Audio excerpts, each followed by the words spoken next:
ಭಗ್ನ ಪ್ರೇಮಿಯೊಬ್ಬನ ಆಂತರ್ಯ ಹೀಗೂ ಇರ್ಬೋದಾ ಅನ್ನೋದಕ್ಕೆ ಈ ಸಾಲುಗಳು ಸಾಕ್ಷಿ.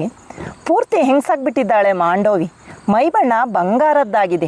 ನೇರಳೆ ಬಣ್ಣದ ಸೀರೆ, ಅರ್ಧಂಬರ್ಧ ಒಣಗಿದ ತಲೆಗೂದಲು, ಸಡಿಲಾಗಿ ಹಾಕಿಕೊಂಡ ಜಡೆಯಲ್ಲಿ ನಳೆನಳಿಸುತ್ತಿದ್ದ ದುಂಡು ಮಲ್ಲಿಗೆಯ ಮೊಗ್ಗುಗಳು, ಎಲ್ಲದರಲ್ಲೂ ಒಂದು ಸ್ಥಿರತೆ ಇತ್ತು. ಅವಳು ಮತ್ತಷ್ಟು ಸುಂದರವಾಗಿ, ಇನ್ನಷ್ಟು ಅಹಂಕಾರ ಭರಿತಳಾಗಿ ಕಾಣುತ್ತಿದ್ದಂತೆಯೇ ತನ್ನ ಪಾಲಿಗೆ ಪೂರ್ತಿಯಾಗಿ ಕಳೆದು ಹೋಗಿದ್ದಾಳೆಂಬುದು ಛಲಪತಿಗೆ ಖಚಿತವಾಗತೊಡಗಿತು. ಗಂಡನ ಬಲತೋಳಿಗೆ ತನ್ನ ಕೈ ಬಳಸಿ ಹಿಡಿದು ನಿಧಾನವಾಗಿ ಮೆಟ್ಟಿಲಿಳಿಯುತ್ತಿದ್ದ ಮಾಂಡೋವಿ ಕೊನೆಯ ಮೆಟ್ಟಿಲಿಳಿಯುವಾಗ ಆಗ ಗಮನಿಸಿದ ಅವಳು ಬಸುರಿ. ನೇರಳೆ ಬಣ್ಣದ ಸೀರೆಯಲ್ಲಿ ಅವಳ 6 ತಿಂಗಳ ಬಸಿರು, ಆ ಬಂಗಾರ ಬಣ್ಣದ ಪುಟ್ಟ ಹೊಟ್ಟೆ ಮುದ್ದಾಗಿ ಮುಚ್ಚಿಕೊಂಡಿತ್ತು. ಅದೆಲ್ಲದಕ್ಕಿಂತ ಹೆಚ್ಚಾಗಿ ಅವರಿಬ್ಬರದು ಅದೆಂತಹ ಅತ್ಯುತ್ತಮವಾದ ಜೋಡಿ ಎಂಬ ವಿಷಯ ಅರಿವಿಗೆ ಬಂದಾಗ ಛಲಪತಿಯನ್ನ ಸಂತೋಷವು ಮೈ ತುಂಬ ಆವರಿಸಿಕೊಂಡಿತು.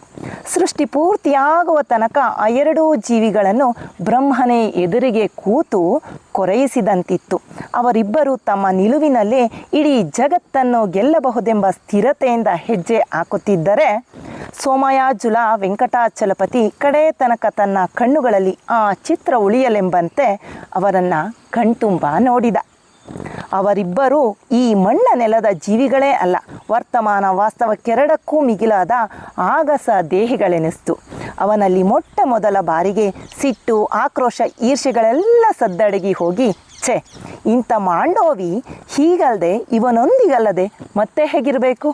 ಇದೇ ಸರಿ, ಅವಳಿಗವನೇ ಅರ್ಹ. ಅವಳ ನೆಮ್ಮದಿಯೆಲ್ಲ ಆ ಕಣ್ಣುಗಳಲ್ಲಿ ಶಾಶ್ವತವಾಗಿ ನೆಲೆಗೊಳ್ಳಲಿ.